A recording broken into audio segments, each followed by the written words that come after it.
विकसित भारत का विकसित वायर।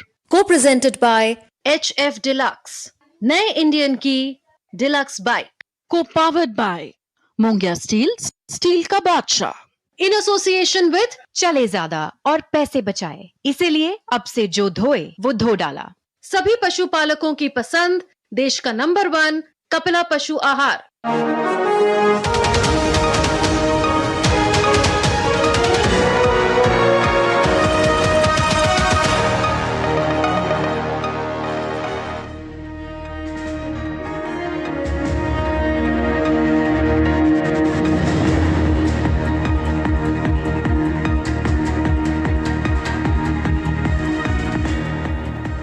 नमस्कार, मैं हूं सुधीर चौधरी और डिकोड में आपका स्वागत है। तो आइए आज की खबरों को डिकोड करते हैं। इस समय की सबसे बड़ी खबर यह है कि व्हाइट हाउस में अमेरिका के राष्ट्रपति डोनाल्ड ट्रंप ने यूक्रेन के राष्ट्रपति जेलेंस्की को एक बहुत महत्वपूर्ण मीटिंग के लिए बुलाया है।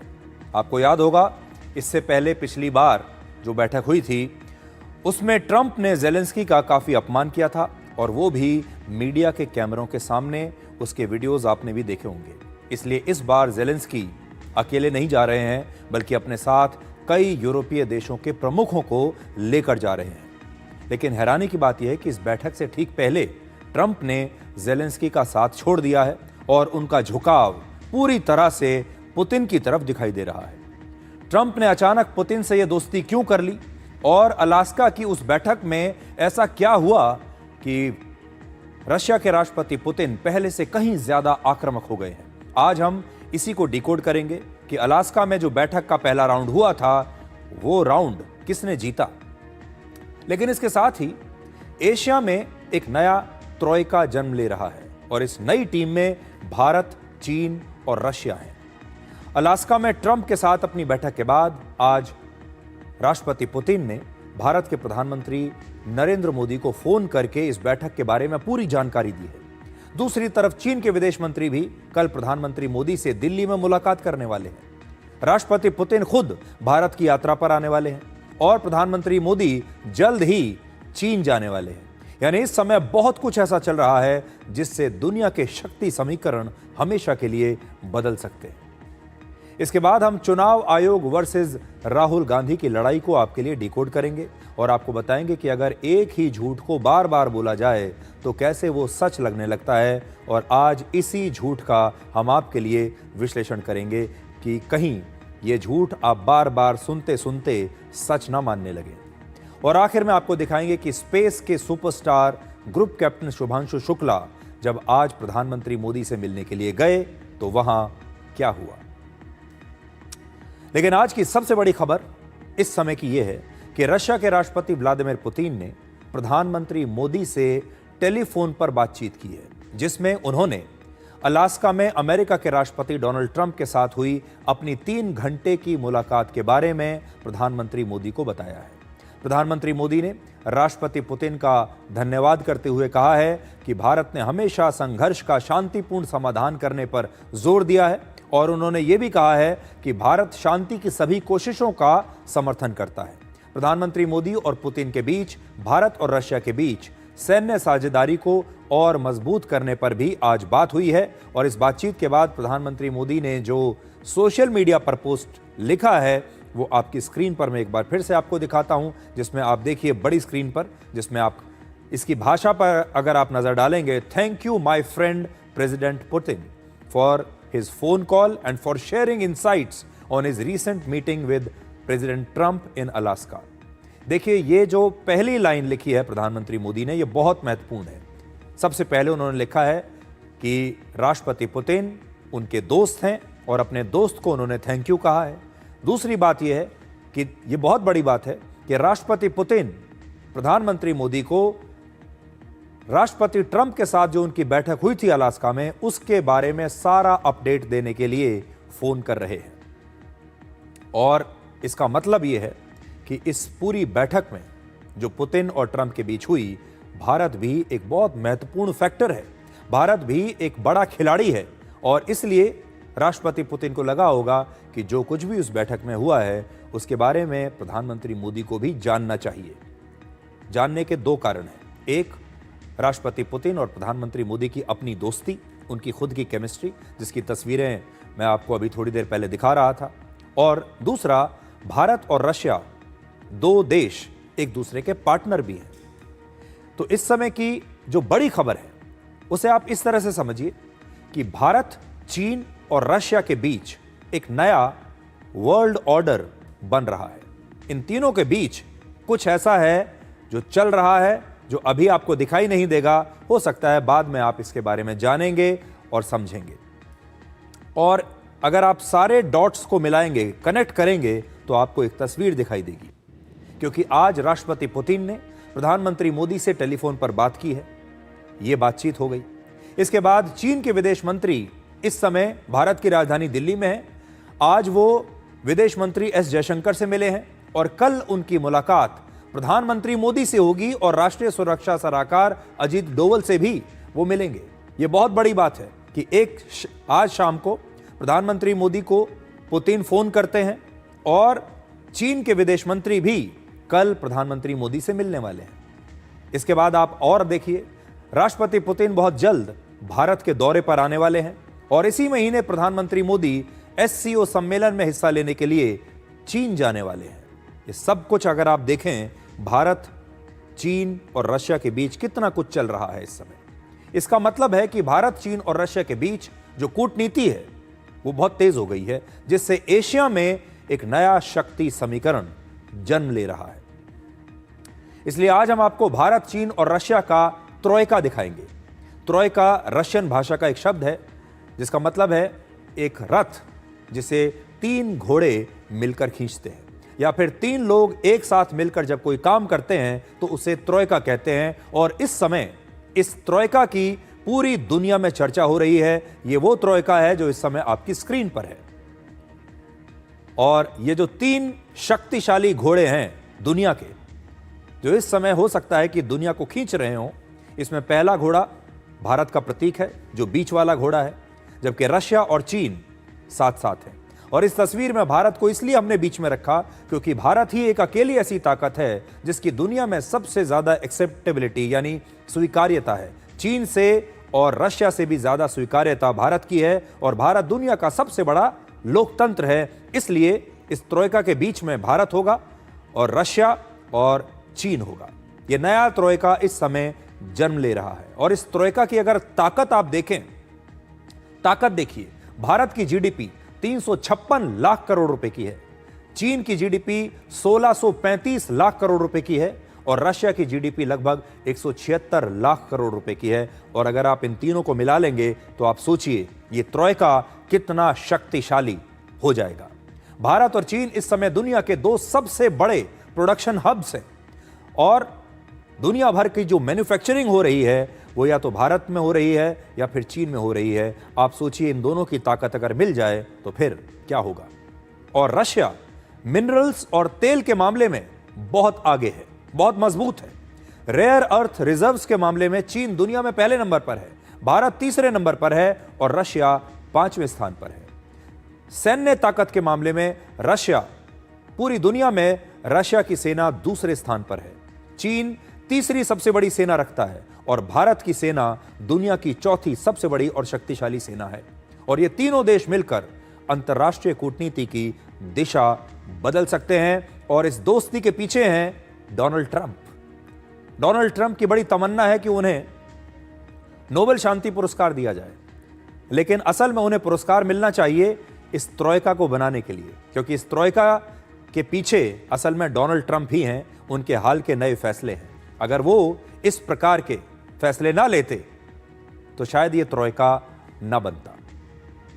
इसलिए आज अगर उन्हें पुरस्कार दे भी दिया जाए तो सबसे बड़ा पुरस्कार तो उन्हें इस बात का मिलना चाहिए कि वो इस त्रोइका के जन्मदाता बन गए हैं। भारत रत्न और पूर्व प्रधानमंत्री अटल बिहारी वाजपेयी अंतर्राष्ट्रीय राजनीति के बारे में कहा करते थे, हम दोस्त बदल सकते हैं लेकिन पड़ोसी नहीं बदल सकते।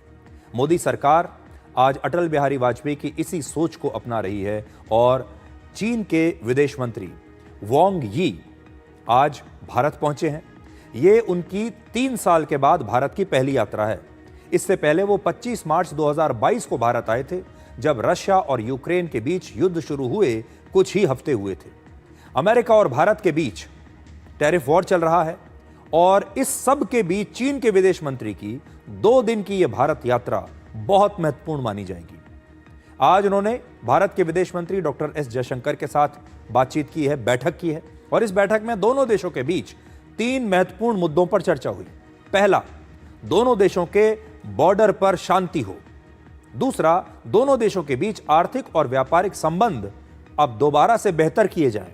और तीसरा, दुनिया में सिर्फ एक देश का दबदबा नहीं होना चाहिए। देखिए कितनी महत्वपूर्ण बात है। लेकिन पहले नंबर पर भारत ने आज भी चीन के साथ जो सीमा पर उसका विवाद चल रहा है उसी को रखा है।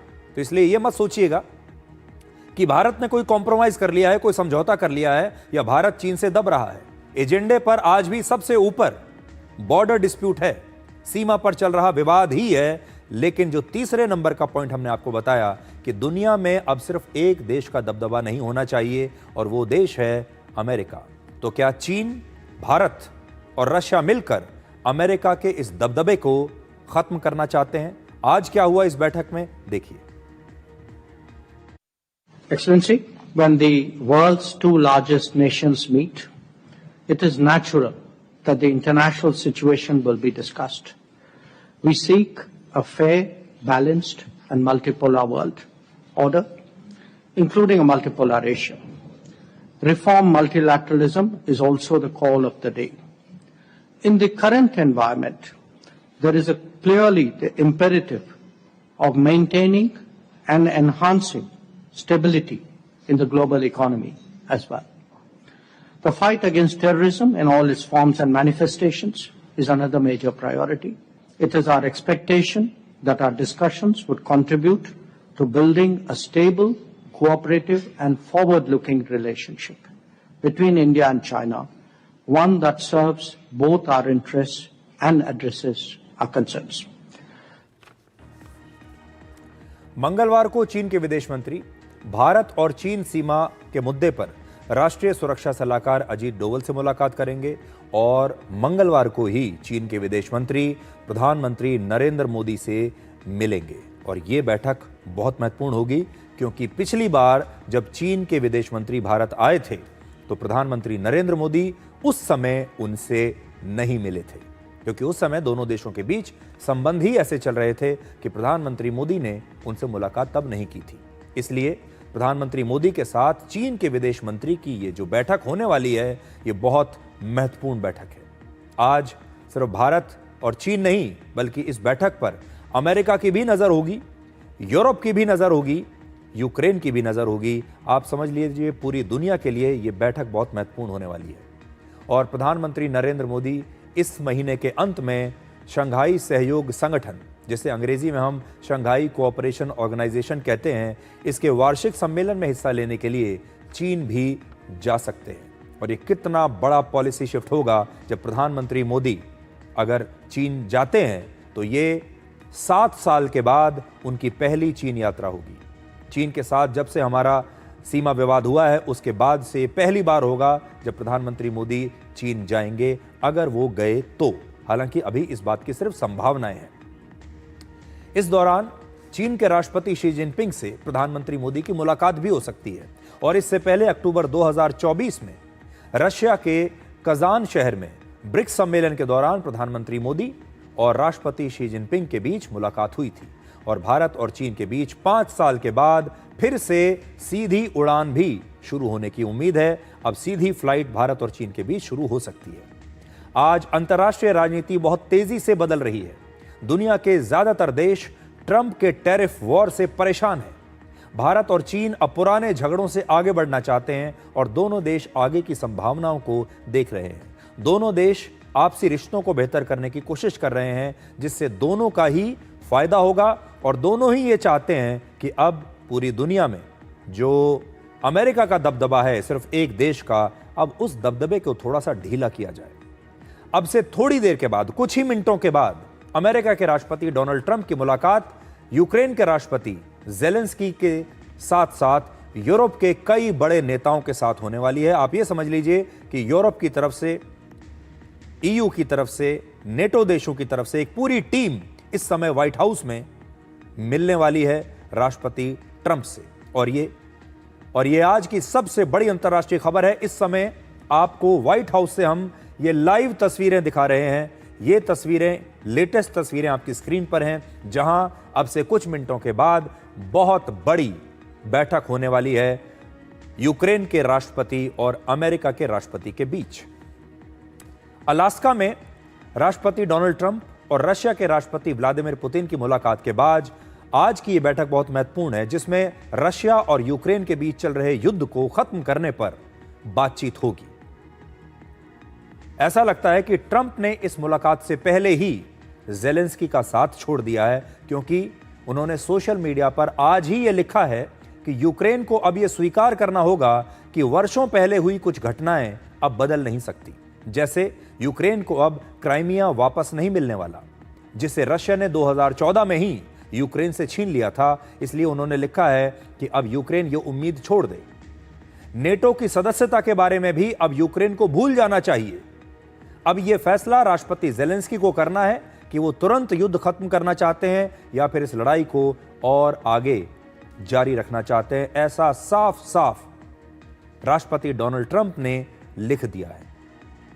ऐसा करके ट्रंप ने यूक्रेन पर ही इस युद्ध को समाप्त करने की पूरी जिम्मेदारी डाल दी है और एक प्रकार से उन पर दबाव भी बनाया है। तो यह एक बहुत महत्वपूर्ण बात है कि डोनाल्ड ट्रंप व्लादिमीर पुतिन से मिलते हैं अलास्का में, और उसके बाद उनकी पूरी भाषा ही बदल जाती है। आज रशिया ने यूक्रेन के कई इलाकों पर मिसाइल से हमला किया है इस बैठक से ठीक पहले, और राष्ट्रपति ज़ेलेंस्की ने इस बार एक नई चेतावनी दी है कि रशिया की सेना अब यूक्रेन नहीं बल्कि यूरोप में भी हमले की तैयारी कर रही है। ट्रंप और ज़ेलेंस्की की इस बैठक से ठीक पहले रशिया का यह हमला इस बात का संकेत है कि पुतिन अब पहले से कहीं ज्यादा आक्रामक हो चुके हैं। पहले आप यूक्रेन पर रशिया के इस हमले की ताज़ा तस्वीरें देखिए और फिर आपको बताएंगे कि राष्ट्रपति पुतिन का आत्मविश्वास इतना बढ़ क्यों गया है।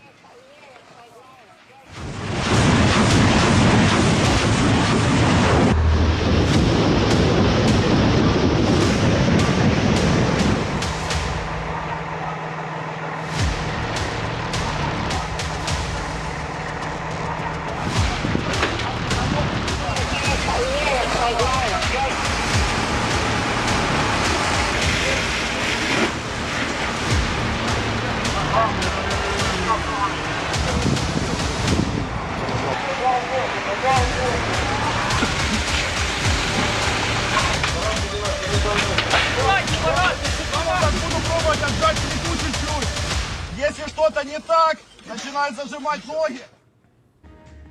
असल में 15 अगस्त को अलास्का में हुई मीटिंग के बाद पुराना शक्ति संतुलन अचानक से गड़बड़ा गया है। स्थितियां बड़ी तेजी से बदली हैं और अब यह पूरा जो शक्ति संतुलन है यह रशिया के राष्ट्रपति पुतिन के पक्ष में आकर झुक गया है। पूरी कहानी ही बदल गई है। आप में से बहुत सारे लोगों ने ट्रंप और पुतिन के बैठक की ये भव्य तस्वीरें जरूर देखी होंगी। दुनिया भर में इन तस्वीरों को देखा गया था जब ये दोनों अपने बड़े बड़े प्लेन एक दूसरे से मिलने के लिए आते हैं। दुनिया के दो सबसे बड़े नेता हजारों सैनिकों और खतरनाक हथियारों के बीच बैठकर शांति की बातें कर रहे थे। आज आपके लिए जानना जरूरी है कि इस बैठक में इन दोनों में से किसका पलड़ा भारी रहा। ट्रंप और पुतिन की मुलाकात पूरी दुनिया में अब भी चर्चा का विषय है। पिछले करीब 3.5 वर्षों में पुतिन का स्थितियां कैसे बदली। जब राष्ट्रपति पुतिन अलास्का पहुंचे तो ट्रंप उनके स्वागत में तालियां बजा रहे थे। देखिए जरा, जैसे ट्रंप की यह कोई बहुत बड़ी उपलब्धि हो कि उन्होंने रशिया के राष्ट्रपति को यहां तक बुला लिया, जिससे पता चलता है कि इस बैठक में ट्रंप को पुतिन की ज्यादा जरूरत थी, न कि पुतिन को ट्रंप की जरूरत। इस समय ट्रंप को पुतिन की ज्यादा जरूरत है। आप देख लीजिए, जब ट्रंप और पुतिन एयरपोर्ट पर एक साथ खड़े थे तो आसमान में ऊपर से अमेरिका के B-2 बॉम्बर और F-22 रैप्टर फाइटर जेट्स उड़ान भर रहे थे। यह देखिए,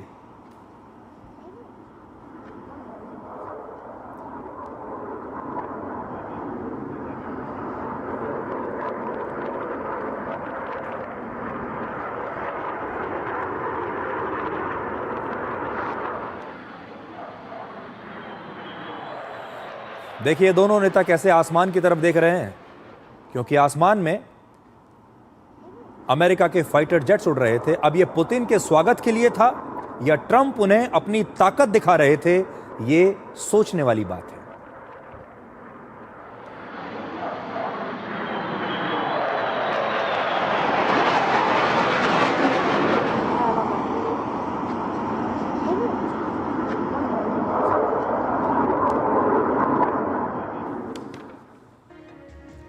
इसके बाद राष्ट्रपति ट्रंप रशिया के राष्ट्रपति को बाकायदा अपनी कार में बैठाकर अपने साथ ले जाते हैं।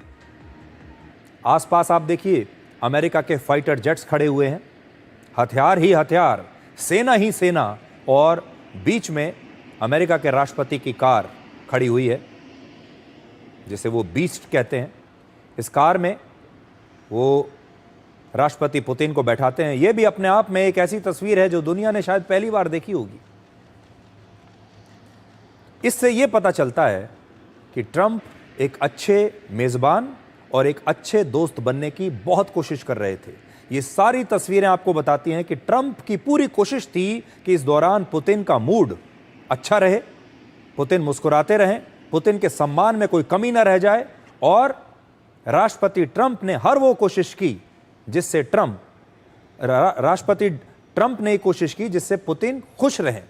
इस दौरान डोनाल्ड ट्रंप की पत्नी मेलेनिया ट्रंप ने भी राष्ट्रपति पुतिन के लिए एक पत्र लिखा, और यह पत्र उनके पति ट्रंप ने खुद राष्ट्रपति पुतिन को सौंपा है। और मेलेनिया ट्रंप की यह चिट्ठी जो उन्होंने व्लादिमीर पुतिन को लिखी है, आज मैं अपने हाथ में लेकर आया हूं। आपकी स्क्रीन पर भी है, आप अपनी स्क्रीन पर देखिए, आपको पढ़ने में आसानी रहेगी। इस चिट्ठी में रशिया और यूक्रेन के बच्चों पर युद्ध के नकारात्मक असर की तरफ पुतिन का ध्यान खींचने की कोशिश मेलेनिया ट्रंप ने की है, और मेलेनिया ट्रंप ने पुतिन से अपील की है कि वो लाखों बच्चों के भविष्य के लिए इस युद्ध को अब रोक दें। अगर मैं इस चिट्ठी को पढ़ूं, इसका आखिरी सेंटेंस आपको पढ़कर सुनाता हूं। Mister Putin, you are fit to implement this vision with the stroke of the pen today. यानी आप अपने पेन से, एक बार अगर आपने अपने पेन से हस्ताक्षर कर दिया इस शांति संधि पर, तो यह सब कुछ यहीं समाप्त हो सकता है और इन बच्चों का भविष्य बच सकता है। और फिर वो आखिर में लिखती हैं, इट इज टाइम, यानी वक्त आ गया है जब इस युद्ध को बंद कर दिया जाए।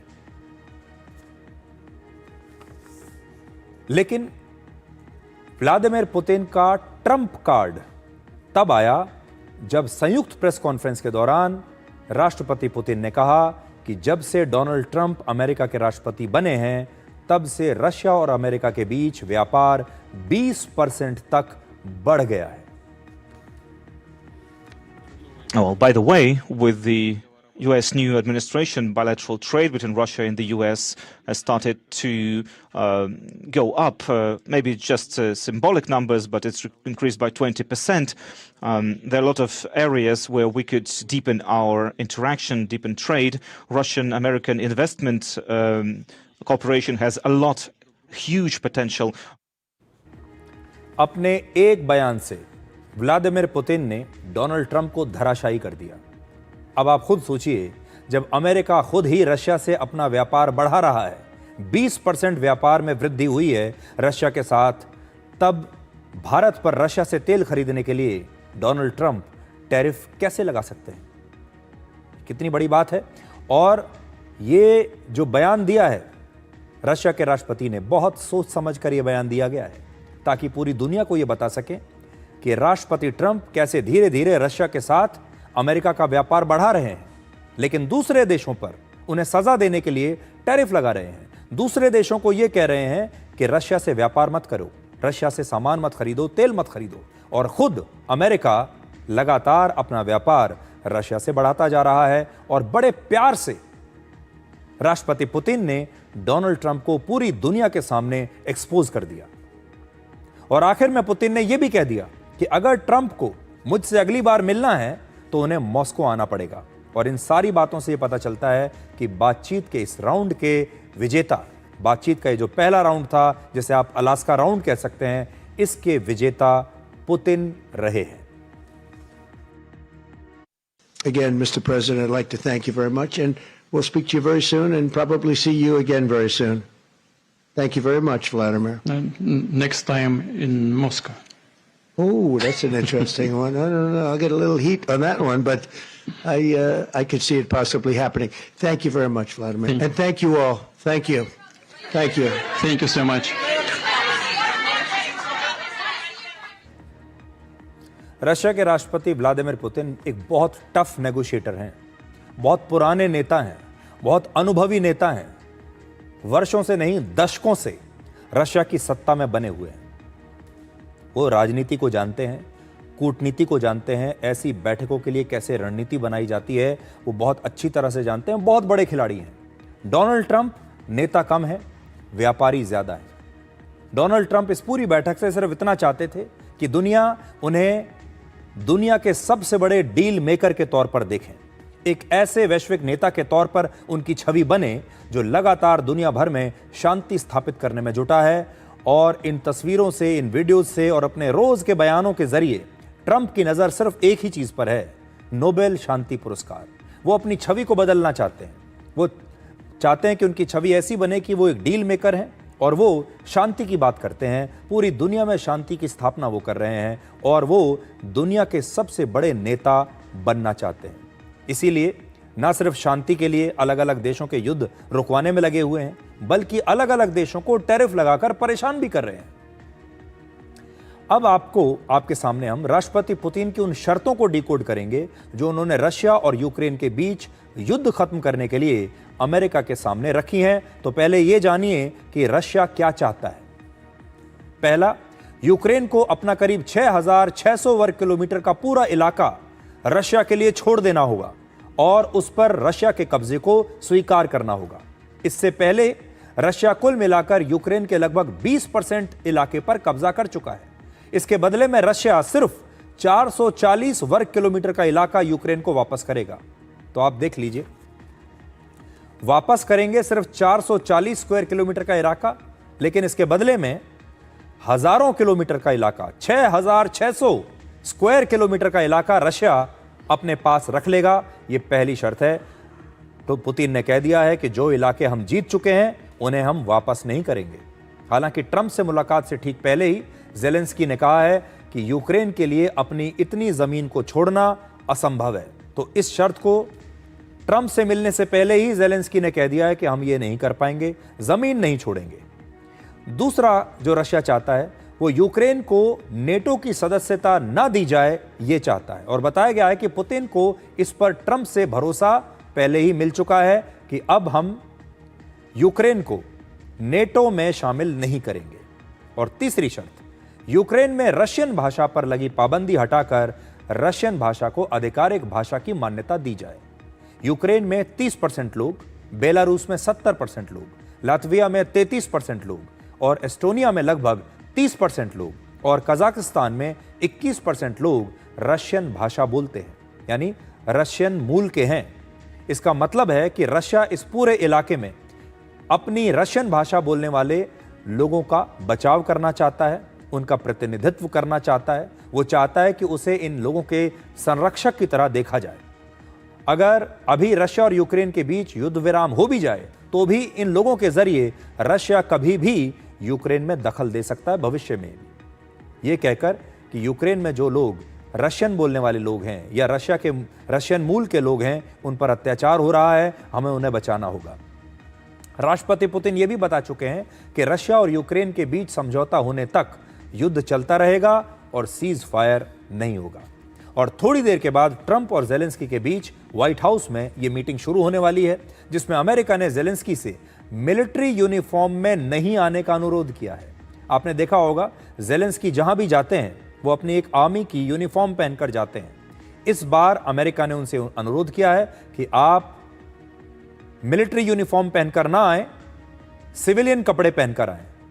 इस मुलाकात में ज़ेलेंस्की के साथ यूरोपियन यूनियन की अध्यक्ष, नेटो के सेक्रेटरी जनरल, ब्रिटेन के प्रधानमंत्री, जर्मनी के चांसलर, फ्रांस के राष्ट्रपति और इटली की प्रधानमंत्री भी आ रही हैं। यानी लंबी चौड़ी जो टीम है ज़ेलेंस्की के साथ आएगी। और ट्रंप और ज़ेलेंस्की की पिछले 7 महीनों में ये तीसरी मुलाकात है। फरवरी 2025 में जब जेलेंस्की व्हाइट हाउस गए थे तो वहां उनकी ट्रंप से जमकर बहस हुई थी, जिसकी वजह से अमेरिका और यूक्रेन के बीच मिनरल्स की डील तब नहीं हो पाई थी। इस बार कोई बड़ा फैसला हो सकता है, इसलिए जेलेंस्की के साथ यूरोप के बड़े बड़े नेता भी ट्रंप से मिलने जा रहे हैं। और अमेरिका के विदेश मंत्री कहते हैं कि युद्ध रोकने के लिए पुतिन और जेलेंस्की का मिलकर शांति समझौते को अंतिम रूप देना बहुत ही जरूरी है। You're not going to reach a ceasefire or a peace agreement in a meeting in which only one side is represented. That's why it's important to bring both leaders together, and that's the goal here. The president has said what he'd like to see at some point is we make enough progress so both leaders, Zelensky and Putin, can meet somewhere and finalize this. The only way to finalize a peace agreement is you have to have both sides agree to it and both sides of it involved. अब एक बात जो आप Vladimir Putin से सीख सकते हैं, आप जानते हैं हमारे देश में स्वदेशी की बहुत बात होती है। हम लगातार प्रधानमंत्री मोदी हमारे देश के लोगों से अपील कर रहे हैं कि अपने देश में बनी हुई वस्तुओं का प्रयोग कीजिए, अपने देश में बनी हुई वस्तुओं को प्रमोट कीजिए, स्वदेशी अपनाइए, आत्मनिर्भर बनिए, ताकि हम किसी और देश पर आश्रित ना रहें। अब आपको कुछ तस्वीर दिखाते हैं। अलास्का में अमेरिका और रशिया के राष्ट्रपति अपने अपने विशेष विमानों से एक ही हवाई अड्डे पर उतरे। लंबे चौड़े बड़े बड़े विमान थे। ये विमान सिर्फ यात्रा के साधन नहीं है, बल्कि इन देशों की राष्ट्रीय ताकत और इन देशों की शान का प्रतीक भी है। अमेरिका के राष्ट्रपति जिस विमान को इस्तेमाल करते हैं उसका नाम है एयरफोर्स वन, और इसे अमेरिका की ही एक कंपनी बोइंग ने बनाया है। और रशिया के राष्ट्रपति व्लादिमीर पुतिन स्वदेशी प्लेन का इस्तेमाल है। पुतिन दुनिया के उन गिने चुने नेताओं में से हैं जो बोइंग या एयरबस जैसे पश्चिमी देशों में बने विमानों में सफर नहीं करते।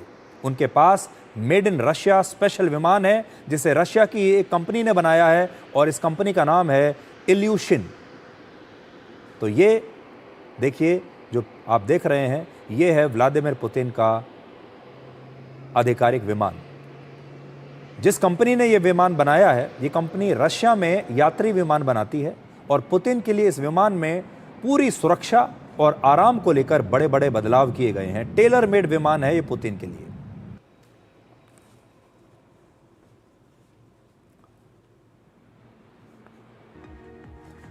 तो किसी भी देश के प्रधानमंत्री के लिए, राष्ट्रपति के लिए ये कितनी गर्व की बात होती है कि वो अपने देश में बने विमान में सफ़र करे। जब किसी बड़ी बैठक में किसी दूसरे देश में जाए तो जिस विमान में वो जा रहा है वो उस देश का अपना विमान हो। और व्लादिमीर पुतिन ने पूरी दुनिया को ये स्वदेशी का पाठ पढ़ाया है। अगर आप देखें, व्लादिमीर पुतिन जब संयुक्त प्रेस कॉन्फ्रेंस भी कर रहे थे तो अपनी भाषा में ही बात कर रहे थे। उन्होंने ट्रांसलेटर रखा। ऐसा नहीं है कि वो अंग्रेजी बोलना जानते नहीं हैं, लेकिन हमेशा अपनी ही भाषा में बात करते हैं। अब आपको भारत की राजनीति में लेकर आते हैं और आपको बताते हैं कि देखिए, भारत में भी बहुत कुछ चल रहा है, लेकिन उससे पहले आपके सामने एक विचार रखते हैं। अगर कोई झूठ बार बार बोला जाए तो लोग उसे सच मानने लगते हैं। और हिटलर ने अपने देश की जनता को भड़काने के लिए वर्ष 1925 में इसी का इस्तेमाल किया था। झूठ फैलाने वाली इस सोच को, झूठ फैलाने वाले इस कॉन्सेप्ट को अंग्रेजी में कहते हैं बिग लाई, यानी एक बड़ा झूठ। बार बार एक झूठ को ऐसे बोलिए कि वो सच लगने लगे। और 100 साल बाद आज भारत में राहुल गांधी देश में चुनावों को लेकर इसी थ्योरी पर अपना काम कर रहे हैं। राहुल गांधी लगातार देश की चुनावों को लेकर दुष्प्रचार कर रहे हैं। चुनाव में वोट चोरी का आरोप लगा रहे हैं और चुनाव आयोग पर भ्रष्टाचार के आरोप लगा रहे हैं, चुनाव चोरी के आरोप लगा रहे हैं, वोट चोरी के आरोप लगा रहे हैं। राहुल गांधी अब तीनों चुनाव आयुक्तों को खुलकर धमका रहे हैं। आज बिहार में एक चुनावी रैली के दौरान उन्होंने भारत के चुनाव आयोग के जो 3 कमिश्नर हैं, भारत के इलेक्शन कमिश्नर, जिसमें कि चीफ इलेक्शन कमिश्नर भी हैं, आज कैसे उन्होंने खुलेआम चुनाव आयोग को और चुनाव आयुक्तों को धमकी दी है, आप सुनिए। ये जो इलेक्शन कमीशन बैठे हैं, इलेक्शन कमिश्नर बैठे हैं, इन तीनों से मैं कह रहा हूं, आप एक बात समझ लो, मोदी जी की सरकार है वो सब ठीक है। तेजस्वी जी ने कहा आपने बीजेपी की मेंबरशिप ले रखी है, आप बीजेपी के लिए काम कर रहे हो, मगर एक बात समझ लो, एक दिन ऐसा आएगा जब यहां पे बिहार में और दिल्ली में इंडिया गठबंधन की सरकार होगी, फिर हम आप तीनों को देखेंगे, कार्रवाई आपके खिलाफ करेंगे। तो साफ उन्होंने कह दिया है कि अगर हमारी सरकार आ गई तो फिर हम इन चुनाव आयुक्तों के खिलाफ कार्रवाई करेंगे। असल में राहुल गांधी की रणनीति ये है कि भारत में जितने भी संस्थान हैं जो लोकतंत्र के लिए बहुत आवश्यक हैं, उन सब को इतना बदनाम कर दिया जाए, उन सब को उनकी छवि ऐसी कर दी जाए कि लोगों का विश्वास उनमें से खत्म हो जाए। वो सुप्रीम कोर्ट के बारे में भी कई बार ऐसी बातें करते हैं, वो चुनाव आयोग के बारे में आरोप लगाते हैं, सीबीआई के बारे में आरोप लगाते हैं, ईडी के बारे में आरोप लगाते हैं। हर वो संस्थान जो हमारे देश में कुछ काम कर रहा है, सब के बारे में वो एक ही चीज़ कहते हैं कि कुछ इस देश में काम नहीं कर रहा। चुनाव में गड़बड़ी की ये लड़ाई अब राहुल गांधी वर्सेस चुनाव आयोग बन चुकी है। ये एक लड़ाई है, चुनाव आयोग एक तरफ और राहुल गांधी एक तरफ। कांग्रेस अब मुख्य चुनाव आयुक्त ज्ञानेश कुमार के खिलाफ महाअभियोग लाने पर भी विचार कर रही है। आज विपक्षी पार्टियों ने प्रेस कॉन्फ्रेंस की और कहा कि चुनाव आयोग वोट चोरी कर रहा है, और फिर से चुनाव आयोग पर उन्होंने चुनाव में गड़बड़ी करने का आरोप लगाया। बावजूद इसके कि मुख्य चुनाव आयुक्त ने और चुनाव आयोग ने रविवार को एक बड़ी प्रेस कॉन्फ्रेंस की थी, अपनी पूरी सफाई देश के सामने रखी थी। और ये जो प्रेस कॉन्फ्रेंस हुई थी, जानते हैं इसमें सबसे अलग बात क्या है? भारत के इतिहास में मेरे हिसाब से सबसे आक्रामक प्रेस कॉन्फ्रेंस थी किसी भी मुख्य चुनाव आयुक्त द्वारा की गई। चुनाव आयोग इतना आक्रामक था इस प्रेस कॉन्फ्रेंस के दौरान, मुख्य चुनाव आयुक्त ज्ञानेश कुमार इतने क्रोध में थे, इतने रोष में थे, ऐसा लगता था कि उन्हें यह बात बहुत चुभी है। और जब उन्होंने प्रेस कॉन्फ्रेंस की और चुनाव में गड़बड़ी का आरोप लगाने वाले नेताओं पर निशाना जब उन्होंने साधा, तो उन्होंने शब्दों में कोई कंजूसी नहीं की। साफ साफ उन्होंने विपक्ष के नेताओं को अपना संदेश दिया है। उन्होंने सारे सवालों के जवाब दिए। मुख्य चुनाव आयुक्त ने चुनाव आयोग के नाम पर राजनीति करने वालों को भी साफ जवाब दिए, और उन्होंने ये भी कहा कि जो लोग आरोप लगा रहे हैं उनके सामने दो ही विकल्प हैं, या तो वो एफिडेविट देकर सबूत पेश करें, यानी हलफनामे के साथ सबूत पेश करें चुनाव आयोग के सामने, और या फिर सार्वजनिक रूप से माफी मांगे। तीसरा कोई विकल्प नहीं। बिहार सहित हमारे देश में 100 करोड़ वोटर्स हैं। वोटर्स में कोई कंफ्यूजन ना हो, इसलिए इस बार मुख्य चुनाव आयुक्त ने पूरी प्रेस कॉन्फ्रेंस में अपनी सारी बातें हिंदी में कही, ताकि पूरे देश के जो वोटर हैं वो अच्छी तरह से सरल भाषा में समझ सके। आजादी के बाद पहली बार चुनाव आयोग इतना ज्यादा आक्रामक दिखाई दिया है। मुख्य चुनाव आयुक्त ने वोट चोरी का आरोप लगाने वाले राहुल गांधी को दो ही विकल्प दिए, जो मैं आपको बता चुका हूं कि या तो वो सारे सबूत पेश करें हलफनामे के साथ, और अगर नहीं कर पाए हैं तो उन्हें सार्वजनिक रूप से माफी मांगनी पड़ेगी। चुनाव आयोग के इस प्रेस कॉन्फ्रेंस के बाद से राहुल गांधी अब चुनाव आयोग को ही धमकाने लगे हैं, और अब उनके जो बाकी के सांसद हैं वो महाभियोग का जिक्र कर रहे हैं, और उन्होंने चुनाव आयोग पर जो अपना आक्रमण है वो और ज्यादा तेज कर दिया है। सबसे ज्यादा मतदान करने वाले लोगों की संख्या, और इन सब के समक्ष, सारे मीडिया के समक्ष ये कहना कि अगर मतदाता सूची में आपका नाम एक बार और है तो आपने 2 बार मतदान किया होगा और कानूनी अपराध किया होगा, और मेरे सारे मतदाताओं को अपराधी बनाना और चुनाव आयोग शांत रहे, संभव नहीं। हलफनामा देना होगा या देश से माफी मांगनी होगी, तीसरा विकल्प नहीं है। आपके माध्यम से मैं यह भी कहना चाहता हूं, अगर 7 दिन में हलफनामा नहीं मिला तो इसका अर्थ ये सारे आरोप निराधार हैं, और हमारे मतदाताओं को यह कहना कि वो फर्जी हैं, इसके ऊपर जो भी इस बात को बोल रहा है उसको माफी मांगनी चाहिए। जो डेमोक्रेसी में जो भी हथकंडे हैं, जो भी वेपन्स हैं, जो भी हम इस्तेमाल कर सकते हैं, जो भी रूल्स के तहत इस्तेमाल कर सकते हैं, वो इस्तेमाल करने रेडी होते हैं जरूरत पड़ी तो। जी कांग्रेस में चर्चा हुई है? नहीं, अभी कोई बात हुई नहीं है, लेकिन जरूरत पड़ी तो हम कुछ भी कर सकते हैं। ऐसी कोई संवैधानिक संस्था भारतवर्ष में नहीं है जिसके विरोध में कांग्रेस पार्टी, राहुल गांधी, गांधी परिवार और गांधी परिवार के इर्द गिर्द घूम रहे बाकी पारिवारिक पार्टी जो है उन्होंने हमला न किया हो। राम मंदिर का जब वर्डिक्ट आया था, याद करिए ये वही लोग हैं जिन्होंने सुप्रीम कोर्ट तक उंगली उठा दिया था। उस समय सुप्रीम कोर्ट की तरफ उंगली दिखा करके बायसनेस कहा था इन्होंने कि ये सुप्रीम कोर्ट भी कहीं ना कहीं लगता है बायस्ड है। ये वही लोग हैं जिन्होंने आर्मी के चीफ, भारत के आर्मी के चीफ को सड़क का गुंडा तक कहने की हिमायत की थी। इनको लगता था और अभी भी लगता है कि सत्ता पे बैठना ये इनका जन्मसिद्ध अधिकार है। सत्ता उनको सिंहासन दिखता है। उनको लगता है ये जो प्रधानमंत्री की कुर्सी है ये सिंहासन है, और सिंहासन विरासत से मिलती है। नहीं, सिंहासन विरासत से नहीं मिलती है, सेवा से मिलती है। अब आगे बढ़ने से पहले जरा यह सुन लीजिए कि राहुल गांधी ऐसा कर क्यों रहे हैं। राहुल गांधी की पृष्ठभूमि पर जरा नजर डालिए। जब कांग्रेस पार्टी एक के बाद एक लगातार चुनाव हारती चली गई, नौबत यह आ गई कि राहुल गांधी को खुद पार्टी अध्यक्ष के पद से इस्तीफा देना पड़ा, क्योंकि लोग उनकी लीडरशिप पर सवाल उठा रहे थे। तो उन्होंने सबसे पहले इलेक्ट्रॉनिक वोटिंग मशीन्स पर सवाल उठाया।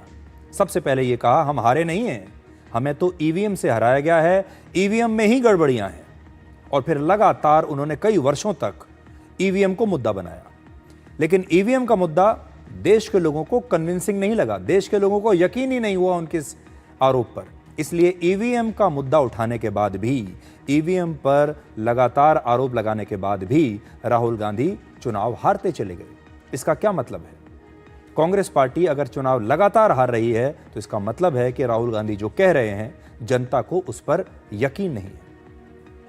अब उन्होंने ईवीएम को छोड़कर पूरे चुनाव आयोग पर ही आरोप लगाने शुरू कर दिए हैं कि ईवीएम तो छोड़िए, अब तो पूरा चुनाव आयोग ही भ्रष्ट हो गया है। और देखिए ये आरोप भी उन्होंने कब लगाया? चुनाव होने के 1 साल बाद। चुनाव जो था लोकसभा का, उसे बीते 1 साल हो चुका है, 1 साल से भी ज्यादा। और राहुल गांधी को 1 साल के बाद अब याद आ रहा है कि चुनाव में धांधली हुई थी। बहुत लेट थॉट है।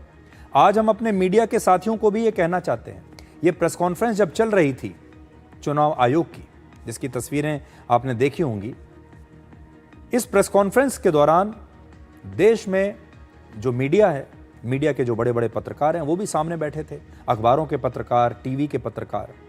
लेकिन पत्रकारों ने जिस प्रकार के सवाल पूछे, उससे ऐसा लगता था कि वो पत्रकार कम हैं और विपक्षी नेताओं के एजेंट ज्यादा हैं। पत्रकारों के सवालों में यह झलक रहा था कि उन्हें राहुल गांधी के आरोपों पर पूरा यकीन है। इन पत्रकारों ने एक बार भी राहुल गांधी से सबूत नहीं मांगे। राहुल गांधी ने जो प्रेस कॉन्फ्रेंस की, जो प्रेजेंटेशन दिखाई, जो पीपीटी दिखाई, इनमें से कई पत्रकार ऐसे थे जिन्होंने आंख बंद करके उस पर यकीन कर लिया। अब विपक्षी नेता तो यहां नहीं आ सकते थे चुनाव आयोग से सवाल पूछने के लिए, लेकिन विपक्षी पार्टियों से जुड़े हुए बहुत सारे पत्रकार ऐसे थे जिन्होंने वही सवाल पूछे जो विपक्षी पार्टियां चाहती थी। राहुल गांधी अगर सामने खड़े होते, जो वो सवाल करते, वही सवाल मीडिया के हमारे ही कुछ साथी लगातार कर रहे थे। यानी वो लोकतंत्र को कमजोर करने में अपनी भूमिका निभा रहे हैं। विपक्षी पार्टियां लगातार यह आरोप तो लगा रही हैं कि वोट चोरी हो रही है, लेकिन हलफनामा देकर चुनाव आयोग को कोई सबूत नहीं दे रही। दरअसल लगातार चुनावी हार से राहुल गांधी अब परेशान हो चुके हैं। अब वो अपनी जिम्मेदारी से बचने के लिए चुनाव आयोग पर आरोप लगा रहे हैं और ये उनके लिए आखिरी रास्ता है। 2012 में राहुल गांधी कांग्रेस के उपाध्यक्ष बने। उस समय से लेकर अब तक कांग्रेस 37 बार चुनाव हार चुकी है, 37 टाइम्स, जिसमें 3 एक के बाद एक लोकसभा चुनाव भी शामिल हैं। और 2014 में जब चुनाव हुआ था लोकसभा का, तब कांग्रेस की जो प्रदर्शन था, परफॉर्मेंस थी, सबसे बुरी थी। और ये जो चुनाव हुआ था, ये तो कांग्रेस के शासन में हुआ था, तब यूपीए की सरकार थी। आज उनसे ये पूछना चाहिए कि वो चुनाव ये कैसे हार गए। इसलिए आज बड़ी बात यह है कि दुनिया की जो बड़ी बड़ी ताकतें हैं वो दूसरे देशों को तोड़ना चाहती हैं, कमजोर करना चाहती हैं। बांग्लादेश में क्या हुआ आप देख चुके हैं, हमारे पड़ोस में श्रीलंका में क्या हुआ आप देख चुके हैं, दूसरे और देशों में भी कई जगह आप देख चुके हैं जहां अमेरिका सीधे सीधे हस्तक्षेप करता है। अरब स्प्रिंग के दौरान क्या हुआ था यह भी आप देख चुके हैं। लेकिन भारत को अगर किसी को तोड़ना है तो भारत का सबसे मजबूत पक्ष जो है आज, जिस पर भारत को गर्व है, जिस पर हर भारतीय को गर्व है, वो है हमारे चुनाव, वो है हमारा लोकतंत्र। क्योंकि भारत में दुनिया का सबसे बड़ा चुनाव होता है, इसलिए भारत दुनिया का सबसे बड़ा लोकतंत्र है। लेकिन अगर इस लोकतंत्र के स्तंभ को बार बार बदनाम किया जाए, उसे बार बार तोड़ने की कोशिश की जाए, बार बार उसमें दरार पैदा करने की कोशिश की जाए, तो एक दिन ऐसा आएगा जब वाकई में आपको उसमें एक दरार दिखने लगेगी। और हम नहीं कह सकते कि इसके पीछे सिर्फ हमारे देश की ताकतें हैं या दूसरे देश की ताकतें हैं, लेकिन इस बार उन्होंने ये तय किया है कि भारत के सबसे मजबूत स्तंभ को ही बदनाम कर दिया जाए। भारत के लोगों को इतने भ्रम में डाल दिया जाए कि वो अपने ही देश पर शक करने लगें, अपने ही सरकार पर शक करने लगें, अपने ही लोकतंत्र पर, अपने ही चुनाव पर उनके मन में शक पैदा हो जाए। और तब ये देश कमजोर होगा और उसके बाद बिखर जाएगा। एक छोटा सा ब्रेक ले रहे हैं और ब्रेक के बाद आपको दिखाएंगे कि स्पेस के superstar group captain Shubhanshu Shukla जब आज प्रधानमंत्री मोदी से मिलने के लिए गए तब क्या हुआ।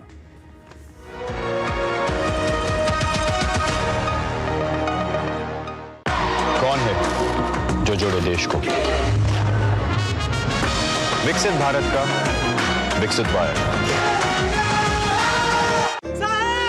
वो शर्मील का बच्चा खो गया। इरादा ढूंढने का है ना, चलिए।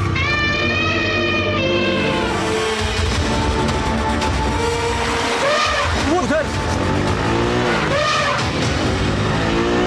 इरादे बड़े हो तो नामुमकिन कुछ भी नहीं।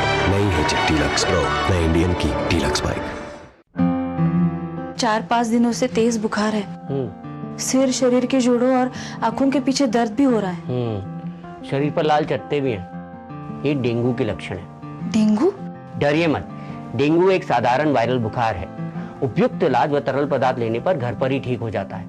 बहुत कम मामलों में बुखार के उतरने के बाद भी रक्तस्राव या बीपी कम होने पर अस्पताल में भर्ती होने की जरूरत होती है। डेंगू के लक्षण देखते ही डॉक्टर से मिलें, खून की जांच करवाएं और डेंगू से बचें। एक जादू देखोगे?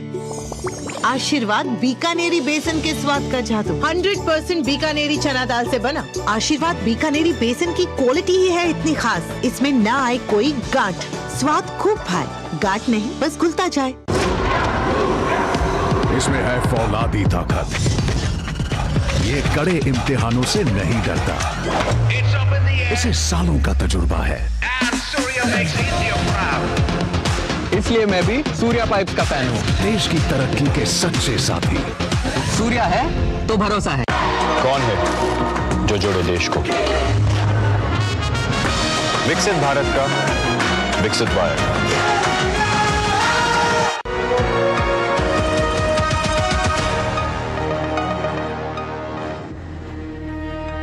प्रधानमंत्री मोदी ने आज अंतर्राष्ट्रीय अंतरिक्ष स्टेशन से भारत लौटे ग्रुप कैप्टन शुभांशु शुक्ला से मुलाकात की और शुभांशु शुक्ला ने उन्हें अपने अंतरिक्ष के सफर की तस्वीरें दिखाई। उन्होंने ऊपर से जो भारत की तस्वीरें ली थीं वो दिखाई और अपने 18 दिन के अनुभव के बारे में और उन्होंने जो प्रयोग किए थे उसके बारे में प्रधानमंत्री मोदी को बताया। अब आप तस्वीरें देखिए।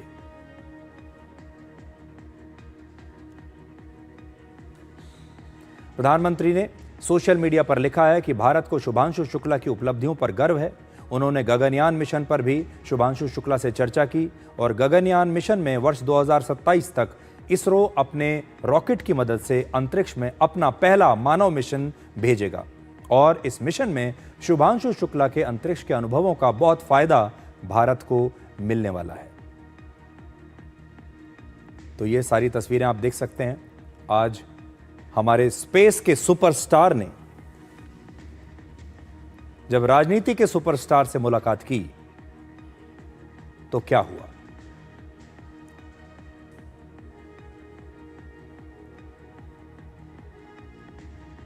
लेकिन एक दुर्भाग्य भी देखिए, भारत जैसे देश का कितना बड़ा दुर्भाग्य है। अंतरिक्ष में तिरंगा लहराकर भारत लौटने वाले शुभांशु शुक्ला ने कभी यह कल्पना नहीं की होगी कि संसद में, भारत की अपने देश की संसद में उनकी उपलब्धियों पर चर्चा और गर्व करने के बजाय हंगामा और नारेबाजी शुरू हो जाएगी। शुभांशु शुक्ला ने भारतीय संसद से अपने लिए ऐसे सम्मान की उम्मीद शायद कभी नहीं की होगी। शुभांशु शुक्ला कम से कम इसके हकदार तो नहीं थे। आज लोकसभा में शुभांशु शुक्ला के सफल अंतरिक्ष मिशन पर एक विशेष चर्चा का आयोजन किया गया, लेकिन विपक्ष के नेताओं ने और सांसदों ने हंगामा करना शुरू कर दिया। वोट चोरी के मुद्दे पर विपक्षी सांसद लगातार नारेबाजी करते रहे, जबकि लोकसभा में यह चर्चा सिर्फ शुभांशु शुक्ला के देश लौटने पर और उनकी उपलब्धियों पर जश्न मनाने के लिए थी, बल्कि यह देश के सम्मान, भारत के अंतरिक्ष कार्यक्रम के भविष्य के बारे में चर्चा थी। लेकिन विपक्ष के लगातार हंगामे के बाद लोकसभा को कल के लिए स्थगित करना पड़ा और शुभांशु शुक्ला पर यह चर्चा हो ही नहीं पाई। देखिए इससे बड़ा दुर्भाग्य क्या होगा। हमारी अंतरिक्ष की उपलब्धियों के लिए अंतरिक्ष से जुड़े विशेषज्ञों को और वैज्ञानिकों को बधाई देने में भी असफल हैं और उसके लिए तैयार नहीं।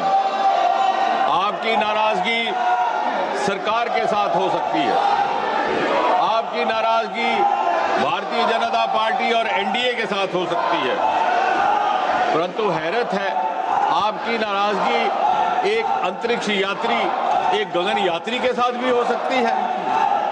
और वो एक ऐसा अंतरिक्ष यात्री जो एस्ट्रोनॉट होने के साथ साथ भारतीय वायुसेना का एक अनुशासनबद्ध सिपाही भी है। उसका ताल्लुक ना किसी राजनीतिक दल से है, ना किसी राजनीतिक पार्टी के साथ।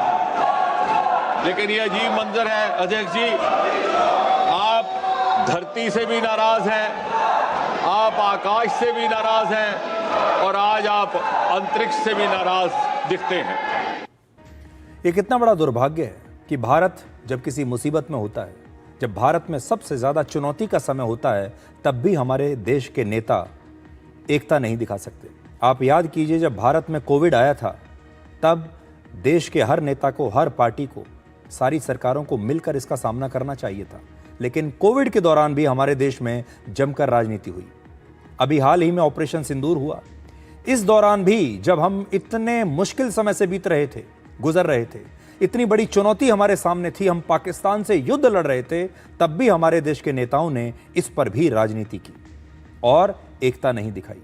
आज शुभांशु शुक्ला जो कि एक भारतीय हैं, भारतीय वायु सेना के एक अफसर हैं, जिन्होंने भारत का नाम रोशन किया है, एक नया इतिहास बनाया है, उन्हें शाबाशी देने के लिए भी, उनकी उपलब्धियों के बारे में चर्चा करने के लिए भी हमारे देश के विपक्ष के नेता तैयार नहीं हैं।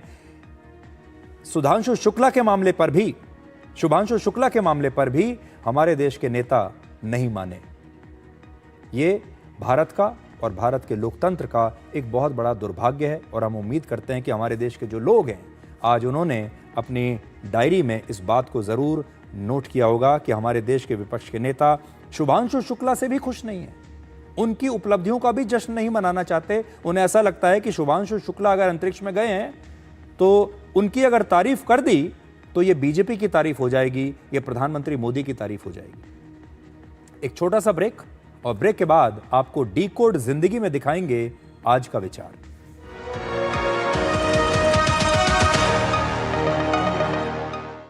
कौन है जो जोड़े देश को?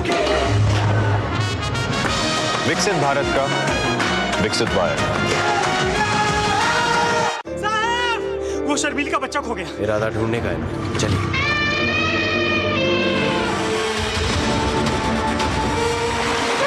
वो उधर। इरादे बड़े हों तो नामुमकिन कुछ भी नहीं। नई है डीलक्स प्रो, नई इंडियन की डीलक्स बाइक। इस घर में अंडे देने से हमें कोई नहीं रोक सकता। मैं रोक सकता हूँ। तुम्हें पता नहीं हमें एडिस मच्छर जो फैलाते हैं डेंगू और चिकनगुनिया। मास्टर जी ने स्कूल में डेंगू मच्छर से बचने की सारी जानकारी दी है। अच्छा बच्चों, हमें चैलेंज जगह तो जरूर मिलेगी। नहीं मिलेगी, नहीं मिलेगी। यहाँ तो पूरे इंतजाम है। डेंगू की रोकथाम के लिए कूलरों के पानी को हर हफ्ते बदलें। बाल्टी और टंकियों को अच्छी तरह से ढक कर रखें। पूरी आस्तीन के कपड़े पहनें। मच्छर भगाने वाली क्रीम, कॉइल और अगरबत्ती का इस्तेमाल करें। डेंगू से लड़े मतलब डेंगू से बचे। एक जादू देखोगे? आशीर्वाद बीकानेरी बेसन के स्वाद का जादू। 100% बीकानेरी चना दाल से बना। आशीर्वाद बीकानेरी बेसन की क्वालिटी ही है इतनी खास, इसमें ना आए कोई गांठ, स्वाद खूब भाए, गांठ नहीं बस घुलता जाए। इस देश की हर माँ, बच्चे, बूढ़े, जवान, खिलाड़ी, डॉक्टर, इंजीनियर, सबको गाय भैंस की दूध की शक्ति पर भरोसा है। पर जब इन पशुओं को कपिला पशु आहार मिलेगा, तभी तो दूध सिर्फ ज्यादा ही नहीं, शक्ति से भरपूर भी होगा। कपिला पशु आहार, देश का नंबर 1 पशु आहार। इसमें है फौलादी ताकत। ये कड़े इम्तिहानों से नहीं डरता। इसे सालों का तजुर्बा है।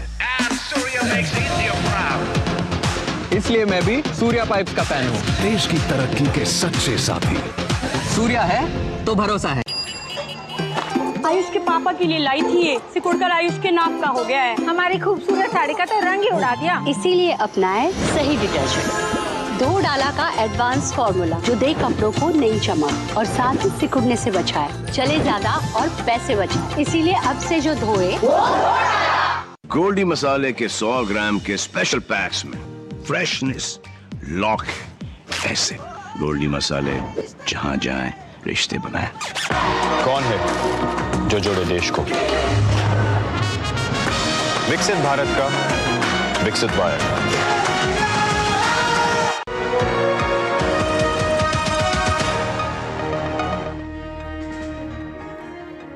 तो आज के लिए डिकोड में इतना ही। अब आपसे हमारी अगली मुलाकात होगी कल रात 9 बजे। तब तक आप खुश रहिए, सुरक्षित रहिए, स्वस्थ रहिए और सब कुछ सुधारने की जिम्मेदारी आपकी नहीं है।